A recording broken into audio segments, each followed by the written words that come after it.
मुलाकात की थी और अब स्पीकर हृदय नारायण दीक्षित से मुलाकात करने के लिए पहुंचे। कौन कौन से ऐसे मुद्दे हैं जिसको लेकर के इस दौरान इस बैठक में चर्चा की गई है अभी तक? बिल्कुल, मनीष ने अपने बड़ा सवाल किया। सच्चाई है कि अभी कुछ ही देर पहले जो यूपी प्रभारी हैं राधा मोहन सिंह, वो सीधे बीजेपी कार्यालय से जो विधानसभा के अध्यक्ष हैं हृदय नारायण दीक्षित, उनके घर पहुंचे हैं।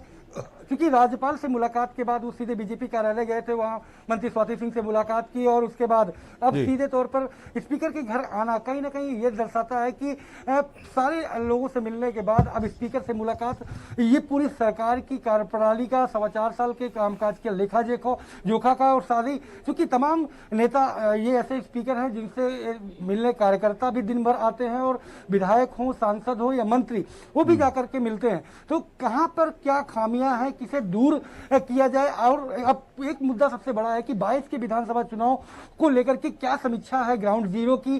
अगर अभी चुनाव कराया जाए तो क्या हालात बीजेपी की हो सकती है, क्या बदलाव की जरूरत है, कितने बदलाव की जरूरत है, यहाँ तक कि किन विधायकों का टिकट काटने की जरूरत है, किन मंत्रियों का पद खींचा जाएगा, इन तमाम बिंदुओं पर भी चर्चा की जा रही है। क्योंकि फीडबैक लिया जा रहा है, वो फीडबैक पूरा जाकर के केंद्रीय नेतृत्व को सौंपा जाएगा और केंद्रीय नेतृत्व फिर बड़ा फैसला करेगा। क्योंकि मैराथन बैठकों के दौर लगातार एक हफ्ते से चाहे दिल्ली हो या फिर यूपी लगातार चल रही थी। इसके पहले बीएल संतोष लगातार यहाँ पर 3 दिन तक डेरा डाले हुए थे और जो उसके बाद फिर यहाँ के प्रभारी है राधा मोहन सिंह, वो जो है पहुंचे हुए हैं, वो लगातार बैठकों के दौर कर रहे हैं। तो ये अपने आप में कहीं ना कहीं बड़ा बदलाव देखने को मिल सकता है। उसको लेकर के ये जो दौर है वो शुरू हो चुका है। अब उनकी बैठक जो थी वो खत्म हो गई है कुछ और वो बाहर निकल आए। कैमरा पर्सन से मैं चाहूंगा साथी कैमरा पर्सन से दिखाने का प्रयास करें तस्वीरों का कि जो उनकी बैठक का दौर था वो खत्म हो गया। अब वो बाहर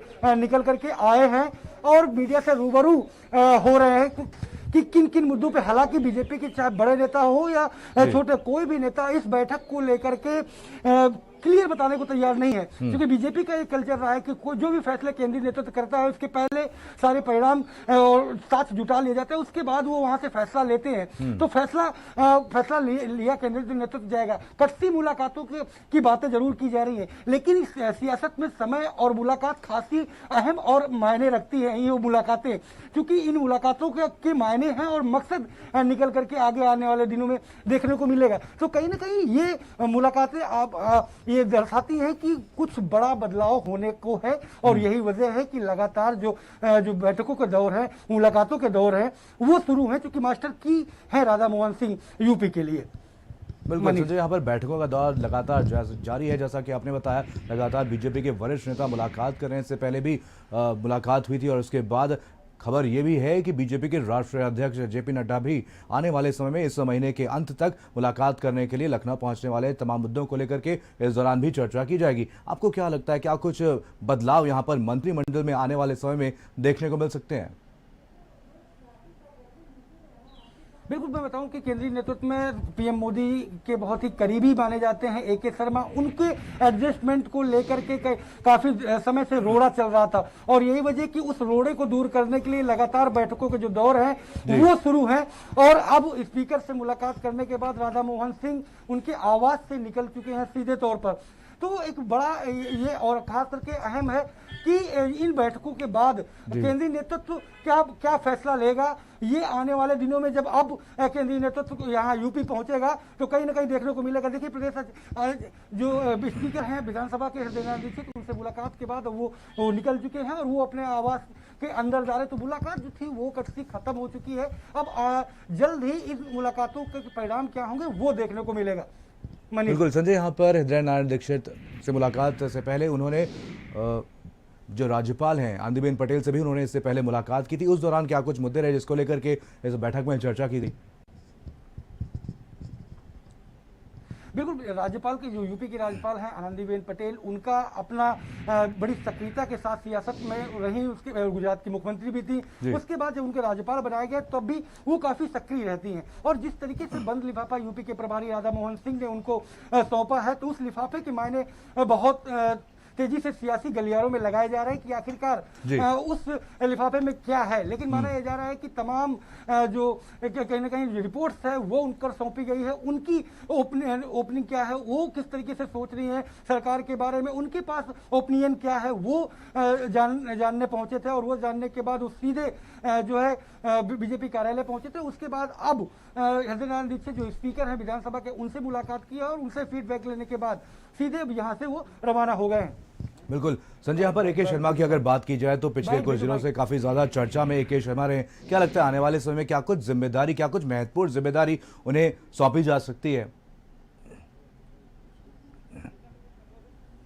बिल्कुल अहम जिम्मेदारियां सौंपी जाएंगी और उस जिम्मेदारियों के लिए कहीं ना कहीं जो रूपरेखा है वो तैयार हो रही है। इसीलिए लगातार बैठकों के दौर शुरू है।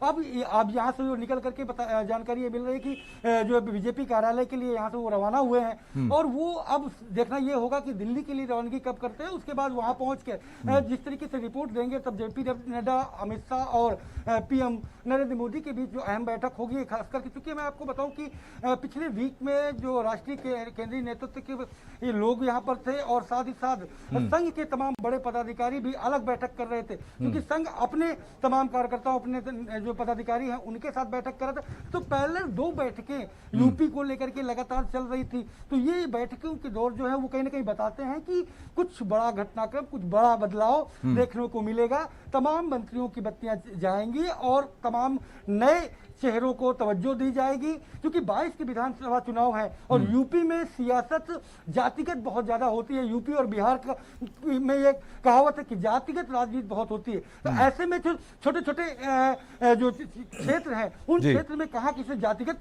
सेट करना है, कहाँ किसको जाति के नेता को अगुवा बनाना है, उस पर भी कहीं ना कहीं जो है विचार विमर्श तेजी से चल रहा है। क्योंकि 22 के विधानसभा चुनाव में केंद्रीय नेतृत्व नहीं चाहता कि ये जो यूपी है वो उनके हाथ से फिसले। तो इसलिए ये बैठकों के जो दौर हैं वो खासे मायने रखते हैं। बिल्कुल बिल्कुल संजय, यहाँ पर बैठकों के दौर के बाद कहीं ना कहीं यहाँ पर सियासी पारा काफ़ी ज़्यादा चढ़ गया है, कयासों का बाजार काफ़ी ज़्यादा गर्म हो गया है और कयास ये भी लगाए जा रहे हैं कि मंत्रिमंडल में कुछ विस्तार हो सकता है, कुछ फेरबदल भी हो सकता है। आपको क्या लगता है कौन से ऐसे नेता हैं जिनको कुछ महत्वपूर्ण जिम्मेदारी आने वाले समय में सौंपी जा सकती है, या फिर कौन से ऐसे नेता है जिनके ऊपर ये गाज गिर सकती है आने वाले समय में?